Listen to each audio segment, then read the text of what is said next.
मैं डॉक्टर प्रमाण था, संस्कृत में मेरी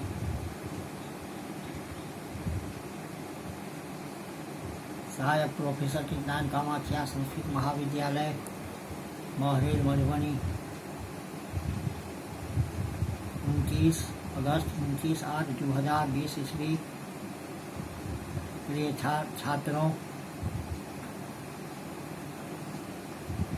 आज शास्त्रीय तृतीय खंड संस्कृत बांग्ला का इतिहास अनिवार्य प्रश्न पत्र, विषय है भवभूति।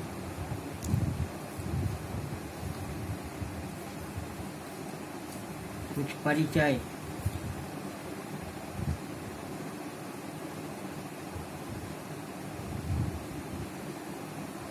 सौभाग्य का विषय है कि भवभूति ने अपने ग्रंथों में विशेषतः महावीर चरित की आदि में यानी प्रस्तावना में अपना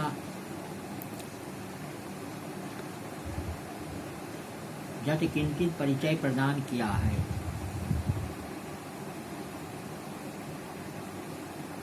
इससे जान पड़ता है कि भवभूति विदर्भ देश, जो आजकल बरार के पद्म पूर्व के रहने वाले बतलाए जाते हैं।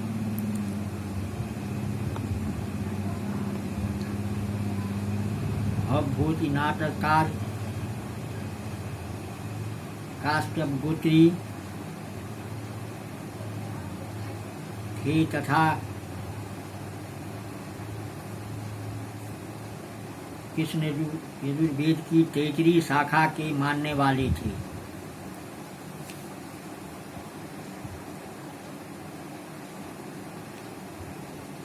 कुछ वंश का परिचय इस प्रकार है। भवभूति के पिता का नाम नीलकंठ, माता का नाम जटुपर्णी और पितामह का नाम भट्ट गोपाल आता है।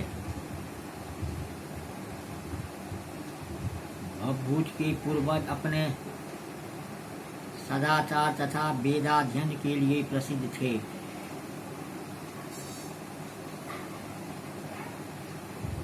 वे पंक्तिवान तथा 5 अग्नियों की स्थापना करने वाले थे। उन्होंने सोम यज्ञ भी किया करती थी। श्रोत यानी वेद के बहुत भारी वेत्ता थे। इनके वंश में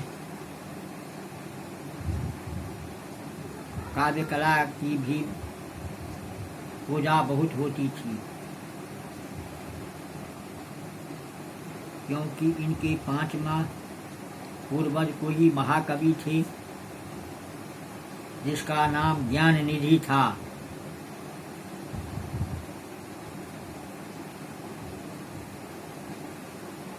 डॉक्टर भंडारकर का कहना है कि भवभूति के जन्म स्थान के आसपास इस समय भी कुछ कृष्ण यजुर्वेदी तैतरीय शाखाध्यायी महाराज ब्राह्मण के कुल में विद्यमान थे।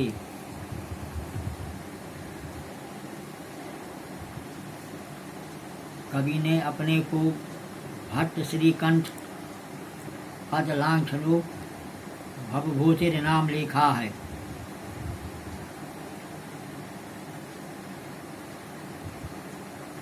कुछ टीकाकारों का कहना है कि अनुमान है कि इनका असली नाम नीलकंठ था, परंतु ये बात नहीं।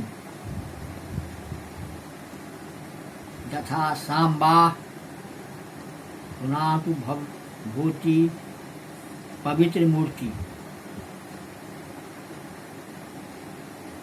अथवा तपस्वी काम गते अवस्थामिति स्मरेणान्नामिव गिरिजाया अस्तनु वंदे भवभूति सीताननौ। पद के दिन में भवभूति शब्द आया है। लिखने के कारण इनका प्रसिद्ध नाम भवभूति ही पड़ा। यह पंडितों में विद्वानों में परंपरागत प्रसिद्ध है। ऊपर इनके ज्ञान निधि नामक गुरु का उल्लेख किया गया है।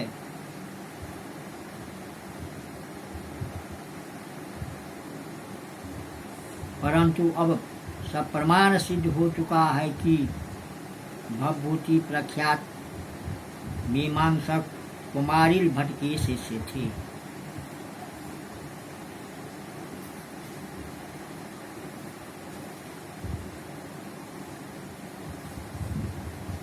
विश्वरूप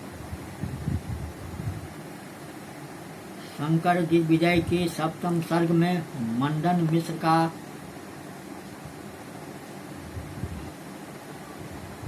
नाम आया है।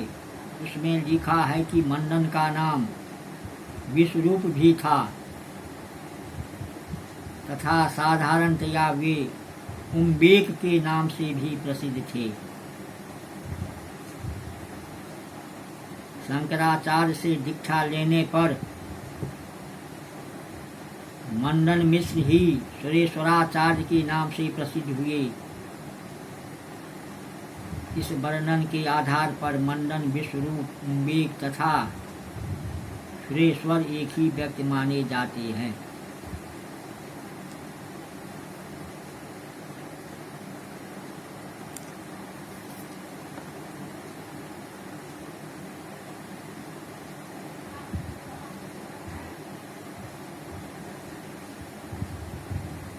भवभूज के जीवन की घटनाएं अंधकार में छिपी हैं। उनके ग्रंथों की आलोचना से जान पड़ता है कि तत्कालीन विद्वान उन्हें आदर की दृष्टि से नहीं देखते थे।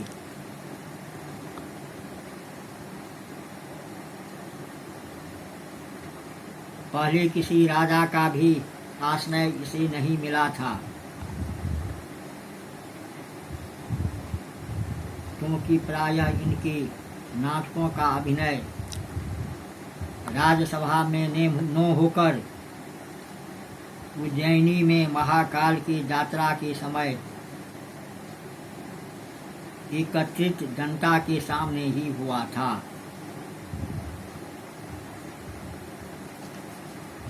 परंतु जीवन के अंतिम काल में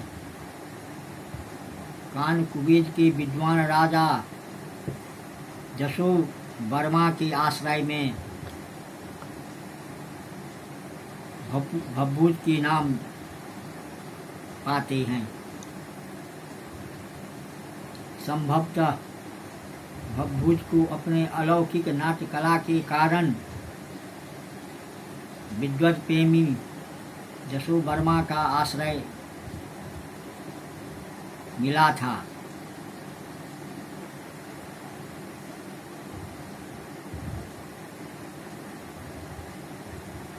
जीवन के आरंभ में तत्कालीन साहित्य सेवियों के द्वारा निरादृश होने की संभावना इनके कतिपय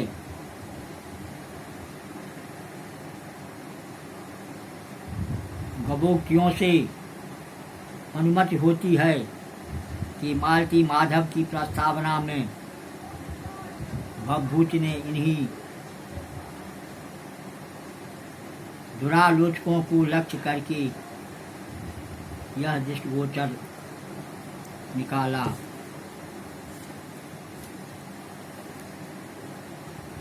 भवभूति का पांडित्य, भवभूति वेद तथा दर्शनों के अगाध पंडित थे। भगवती स्तुति के रहस्यों का उन्होंने खूब पता लगाया था। उनके नाटकों में उनके वैदिक ज्ञान गरिमा की सूचना अनेक स्थलों पर पाई जाती है। उत्तर रामचरित की चतुर्थ अंक में नामांसो मधुपको भवति की सूचना मिलती है। महावीर चरित में सूर्यवंश के कुल पुरोहित वशिष्ठ जी का वर्णन करते समय भवभूति ने ऐतरेय ब्राह्मण के अंतिम 40वें अध्याय में उल्लिखित पुरोहित प्रशंसा के रासगोपा पुरोहित वाले कई पदवियों को ज्यों का त्यों अपने नाटकों में रखा है। उपनिषद तत्व के वे परम वेत्ता थे। उत्तर रामचरित में उन्होंने जनक के मुख से असुरजा नाम ते लोका आदि प्रसिद्ध ईशावास श्रुति की व्याख्या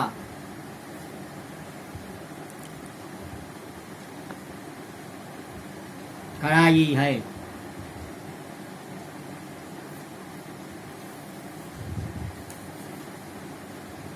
कुछ समय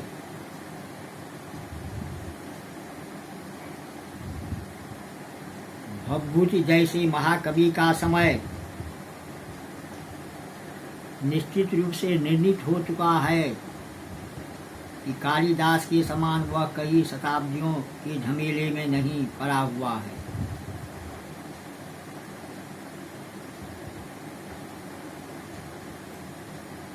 उसने न केवल आसपास के राजाओं को ही अधीन किया बल्कि सुदूर गौड़ देश बंगाल को भी अपना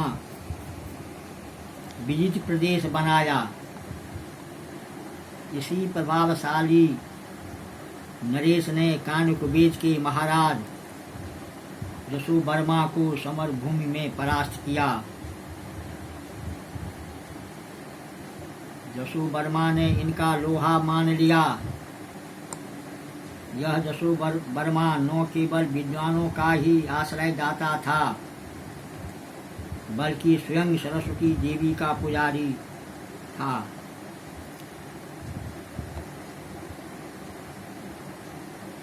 उसने रामाभ्युदय नामक नाटक की रचना की थी।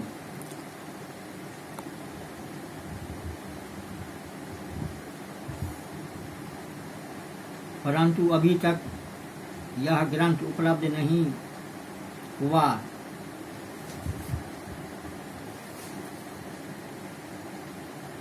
इसी की सभा भवभूति वाक्पतिराज आदि कवि सम्राट से अलंकृत हो जाते हैं।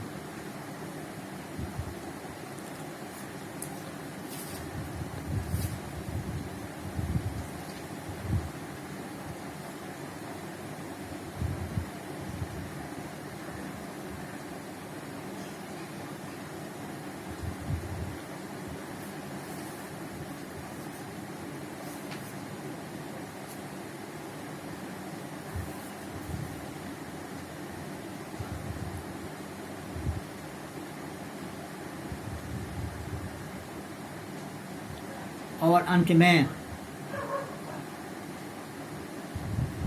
हम इस निष्कर्ष पर जाते हैं कि समय के संबंध में यशोवर्मा का समय 733 ईस्वी के आसपास सिद्ध होता है, क्योंकि गौर बहू में यशोवर्मा द्वारा मारे गए किसी गौर देश के राजा का वृतांत वर्णित है,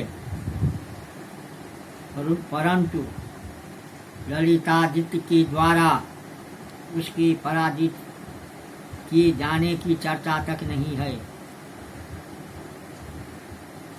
यशोवर्मा ने 733 ईस्वी की लगभग काश्मीर नरेश की अधीनता स्वीकार की, अतः महाकवि भवभूत का समय भी 8वीं सदी का पूर्वार्ध सिद्ध होता है। अतः भवभूत का समय यशोवर्मा के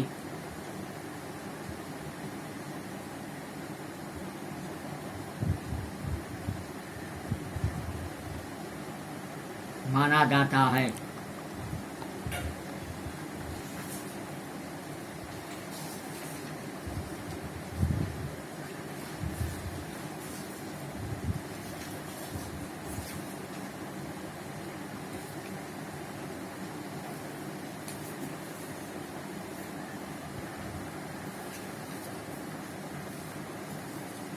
भवभूत के ग्रंथ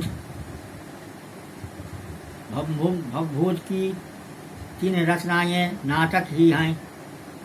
पहला है मालती माधव,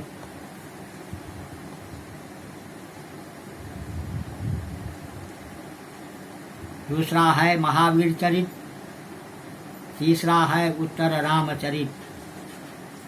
कुछ परिचय इस प्रकार है। मालती माधव यह 10 अंकों का एक विशाल प्रकरण है।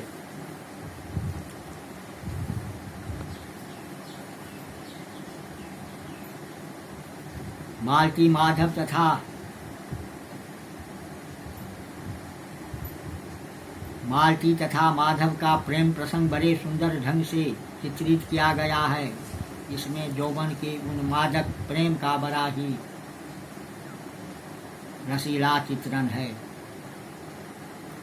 पूरे प्रकरण में प्रेम की बड़ी ही ऊंची उदात्त कल्पना दर्शकों के सामने रखी गई है।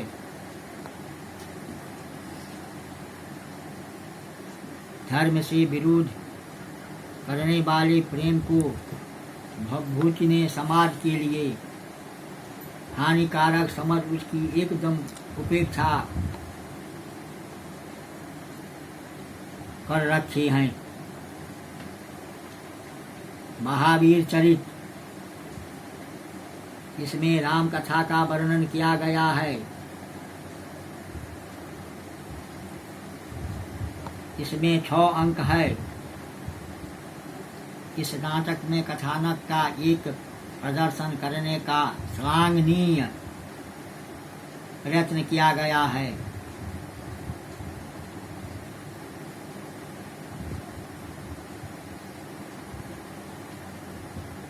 राम का चरित्र नितांत उदात्त तथा वीर भावापन्न है। इस नाटक में वीर रस की प्रधानता है। राम को आदर्श पुरुष के रूप में दिखलाने के उद्देश्य से भवभूत ने राम के कितने ही दोषों को भिन्न भिन्न रूप में प्रदर्शित किया है। बाली रावण का सहायक बनकर राम से लड़ने आया था, इसीलिए राम ने उसका वध किया। तीसरा उत्तर रामचरित, इसमें रामायण का उत्तरार्ध प्रदर्शित है। इस सप्तांक रूपक ने राम के वन प्रत्यागमन पर राजगद्दी पाने से लेकर सीता मिलन तक की संपूर्ण कथाएं कुछ कल्पना प्रसूत घटनाओं के साथ दिखलाई गई है। भवभूत की कवि प्रतिभा का यह सर्वोच्च निदर्शन है। इसमें 7 अंक है। नाटक का आरंभ चित्र दर्शन से होता है और रामचरित की समस्त प्राचीन घटनाएं एक एक कर सामने आती है।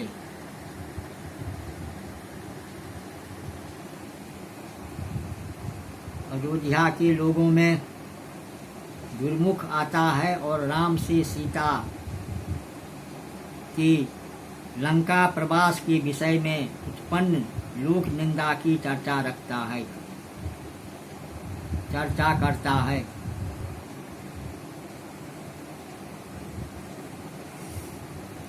भवभूत की कविता बड़ी चमत्कारिणी है। संस्कृत भाषा के ऊपर उनका पूरा प्रभुत्व है। वाग्देवी ब्रह्मा की तरह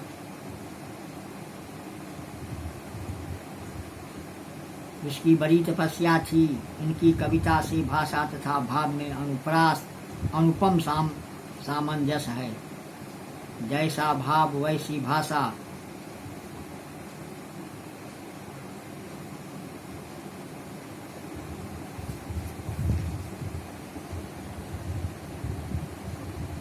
भवभूत चेतन मानवीय प्रकृति के ही सच्चे चित्कार नहीं हैं, बल्कि बाह्य प्रकृति के भी। उन्होंने प्रकृति का निरीक्षण बड़ी सावधानी से किया था। कालिदास ने प्रकृति के केवल सुकुमार पक्ष कोमल मालूम का ही वर्णन किया है, परंतु भवभूत की दृष्टि उसके उग्र भयंकर तथा विषम पक्ष पर की गई है।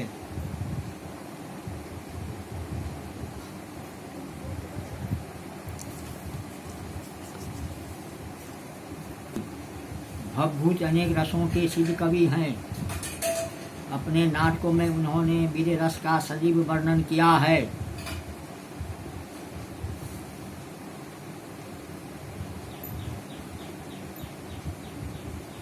ये हमारे सामने सच्ची युद्ध भूमि का चित्र हठात उपस्थित कर देते हैं। मालती माधव में श्रृंगार रस का खासा वर्णन किया गया है। श्मशान दृश्य में विभत्स तथा भयानक की मात्रा यथेष्ट है, परंतु भवभूत सबसे अधिक करुण रस के उन्मेष में सिद्धहस्त हैं। कालिदास ने भी रति विलाप तथा अज विलाप के द्वारा करुण का करुणोत्पादक प्रभाव खूब ही दिखलाया है, परंतु भवभूत के वर्णन में कुछ अलौकिकता है। महाराज भोजदेव श्रृंगार को ही रसों का सितरार समझते हैं,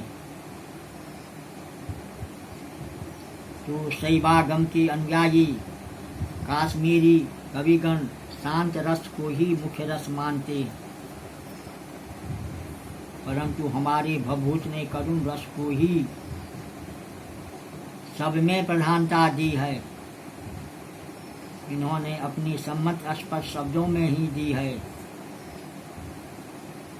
एको रस करुण एवं निमित्त भेतात् भिन्न पृथक पृथक ग्रीवाश्रायते विवर्तान आवर्त भुज भुज तरंग मयान विकारान नम्भो यथा शरीर में तू तत् समग्रम उत्तर रामचरित।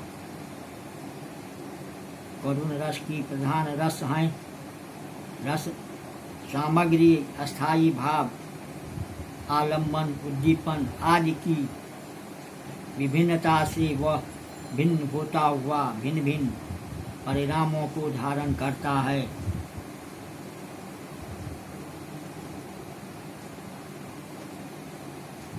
भवभूत की ऐसी उच्च धारणा थी, तब उसके करुण वर्णनों की क्या कथा। इसी करुण वर्णन वैचित्र को लक्ष्य रखकर गोवर्धनाचार्य ने ठीक ही कहा है।